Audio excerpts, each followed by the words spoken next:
If you ask birders why they go to national parks, the answers will be fairly standard. Certainly for me, birding is about beauty, peace, and moments of wonder and joy. Like those bird sightings. A pied kingfisher hovers over a lake for long minutes. What a marvel of patience and persistence.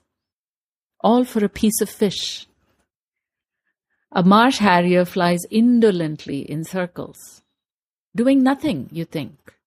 Suddenly, out of nowhere, it swoops down to scoop up an unsuspecting mouse or fish.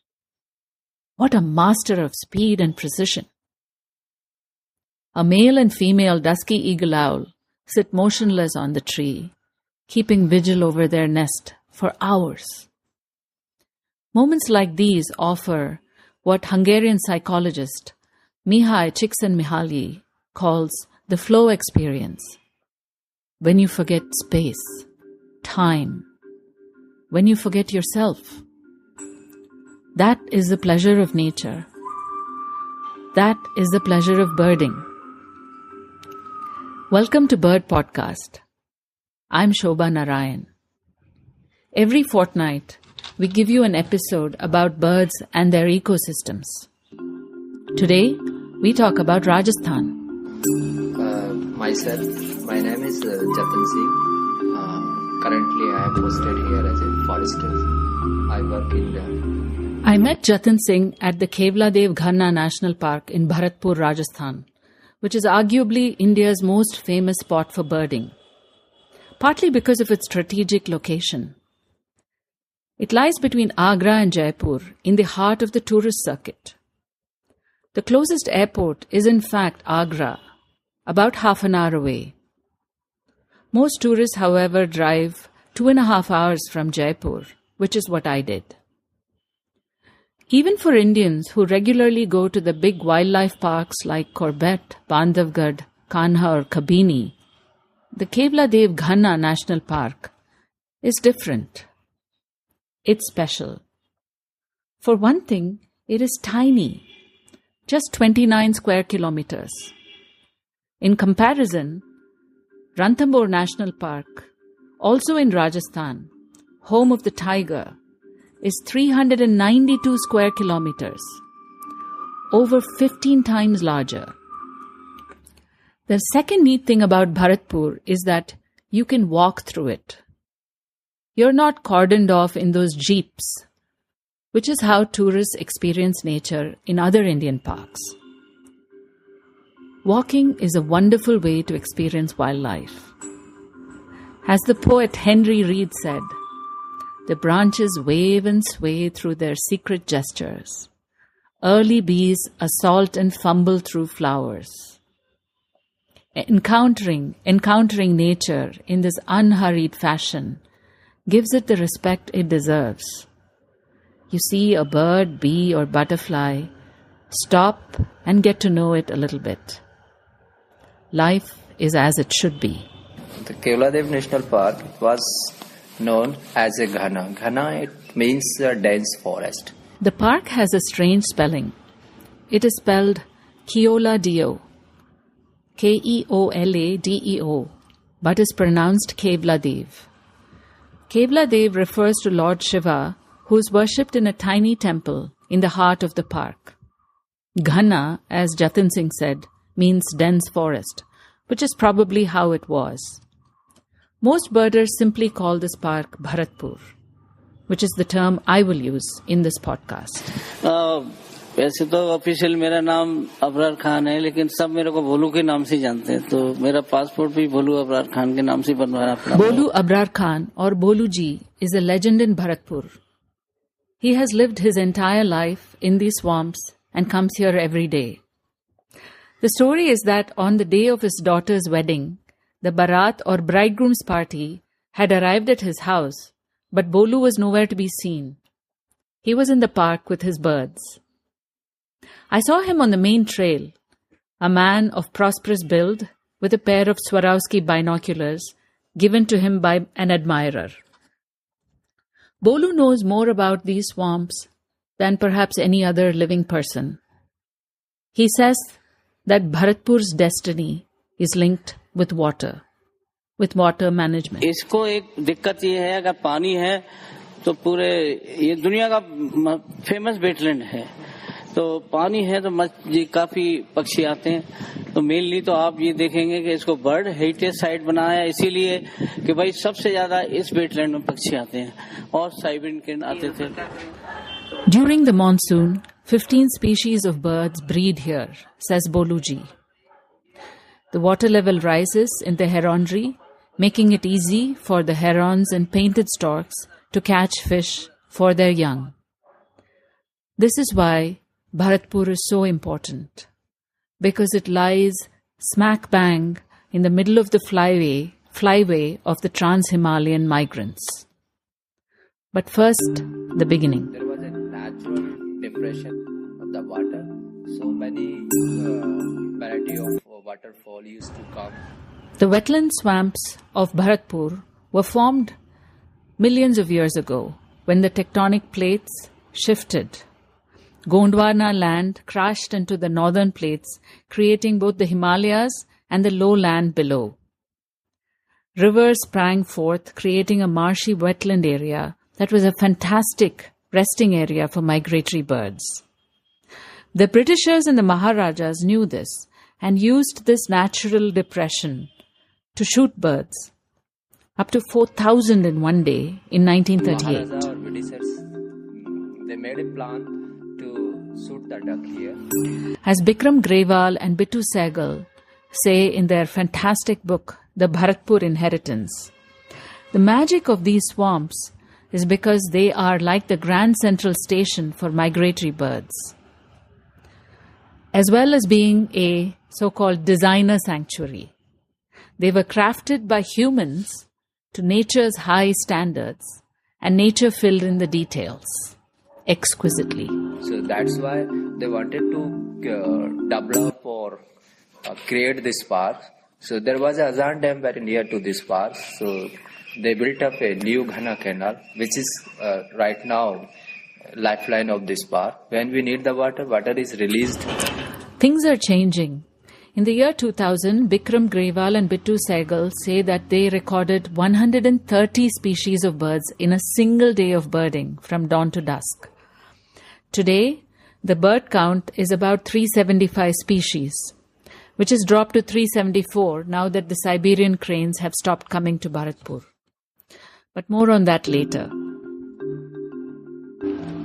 Bharatpur is both a World Heritage Site, but more important perhaps to wildlife enthusiasts, it's a Ramsar Site. Ramsar sites are wetlands of international importance.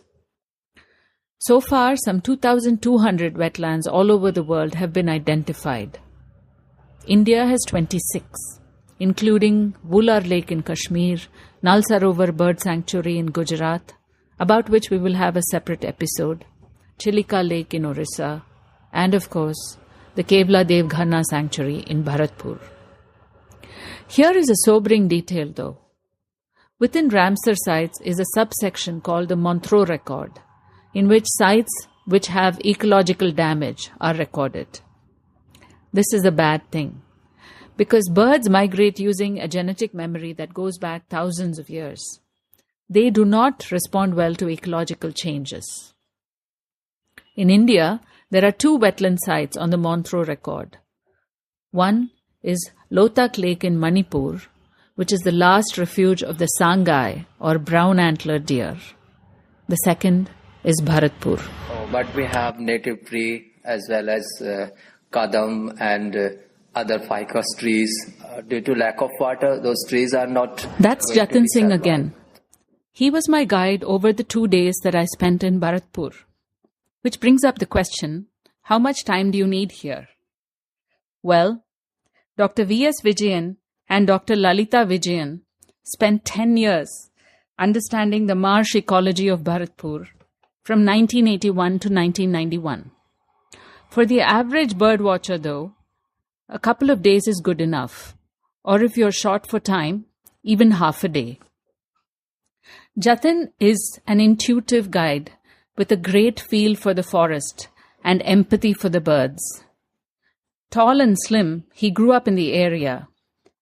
He's a great teacher for an amateur birder like me, pointing out just the exact detail for bird identification to differentiate between the different species of eagles, ducks, and kingfishers. I just loved it. I went in late February when the winter migrants were fattening themselves up for their long flight back to Kazakhstan, Mongolia, and Eastern Europe. We set off every morning at a civilized hour, 7:30 a.m., when the light came up. Within a few feet of Shanti Kutir, where I stayed, we came upon a cluster of waterfowl. Common teals, common coots, gadwals, glossy ibis, black-headed ibis, bronze-winged jacanas, red-crested pochards, white-eyed pochards, ruddy-shell ducks or Brahmini ducks as they're called, shovelers, northern pintail, and, my favorite, the bar-headed geese. I know that you're not supposed to have favorite birds, but I just have so much admiration for these bar-headed geese. Bar-headed geese are amazing birds. They fly from Kazakhstan and Mongolia over the Himalayas, not in between the Himalayas like some migrants do. No shortcuts. They don't use tailwinds either.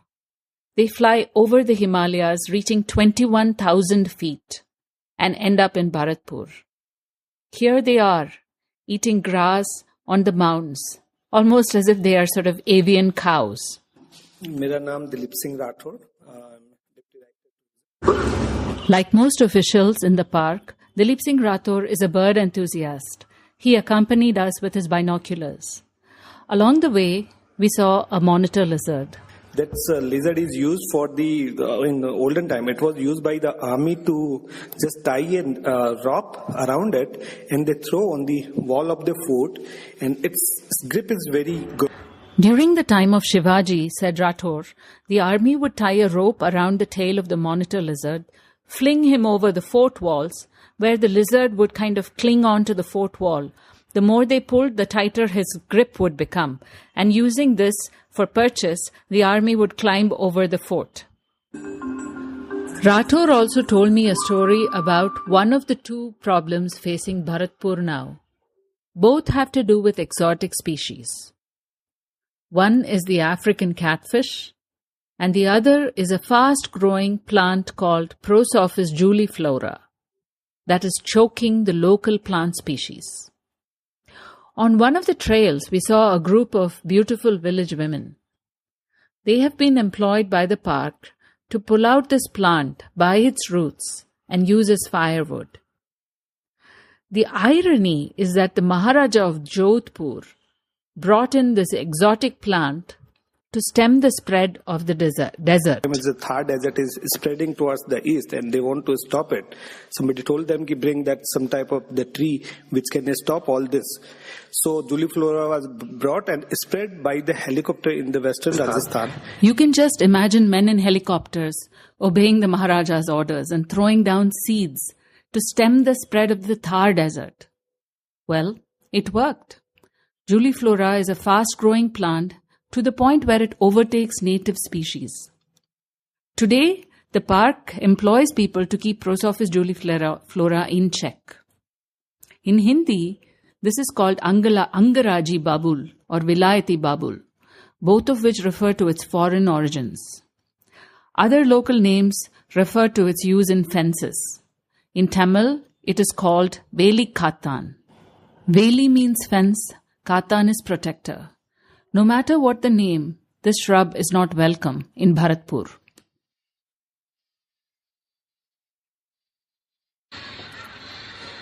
Can you hear them? These are the young of the painted storks begging for food. Water management is key to the survival of the birds in Bharatpur. As Boluji says, each type of bird requires a different depth of water.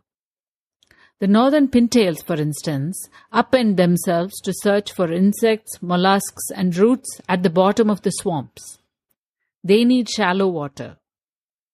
The same goes for the painted storks, who have to feed their young. On the day I visit, there are literally hundreds of painted storks built on their nests, with the young crying for their food. The colony of painted storks is active on this February morning. The parents make sorties, fill up their mouths with fish, and vomit the fish, quite literally, into the waiting mouths of the offspring. Jatin tells me that these nests are built on desi babul trees, Acacia nilotica.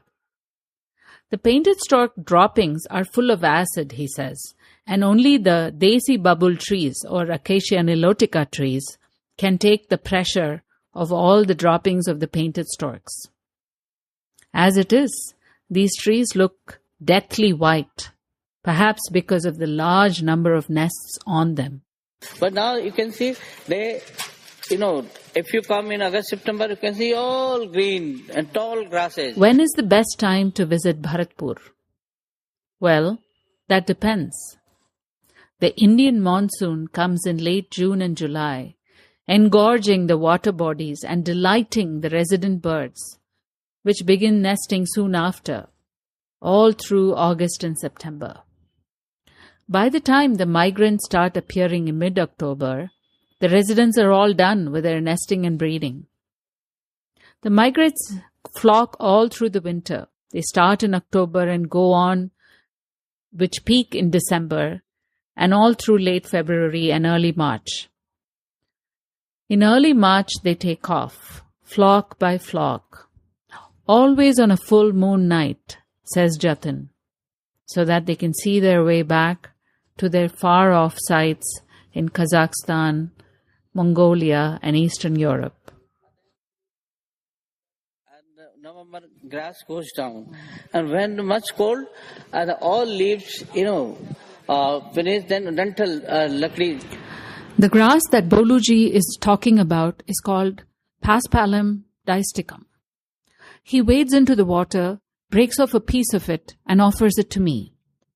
Chew it, he says. It is sweet. The purple moorhens love this grass, he says. The ducks and geese eat it too. But too much of it is a bad thing. All the ducks, geese, they eat. And sweet. If you eat, check them to like sweet. मीठा लगता है तो खाते हैं उसको. वो grass का नाम क्या है? Paspalum diasticum. और बहुत famous grass है ये. But when water comes slowly, then come up. This grass is part of the delicate balance of Bharatpur's ecosystem. One of the strange things in Bharatpur, at least for me, were the so-called feral cattle. You can see desi cows that belong to the Bos indica species, with humps on their back, wading through the water. There used to be buffaloes too. In 1982, the park officials decided that the large trundling buffaloes, which stepped on birds' nests, ought to be banned. Made sense, they thought. So they banned it. There was only one problem. The buffaloes kept the Paspalum grass in check by eating them. As doctors Vijayans say, the purple moorhens may have benefited from the unfettered growth of the Paspalum grass, but the Siberian cranes lost out, because the tubers of the sedges that these cranes eat were stifled and became almost inaccessible amongst the thick Paspalum grass. This is one reason why Bharatpur lost its Siberian visitors, according to the Vijayans. The fact that these white Siberian cranes with their red beaks were killed all along their route to Bharatpur is another reason. But we'll address the cranes in another episode.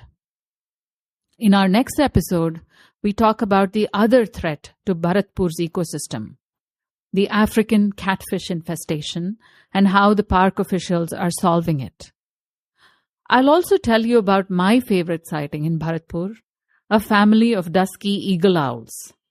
It still gives me goosebumps just to think about them. For now, this is me, Shobha Narayan, signing off. See you next time. Support for this program comes from EcoEdu. Visit us at birdpodcast.com.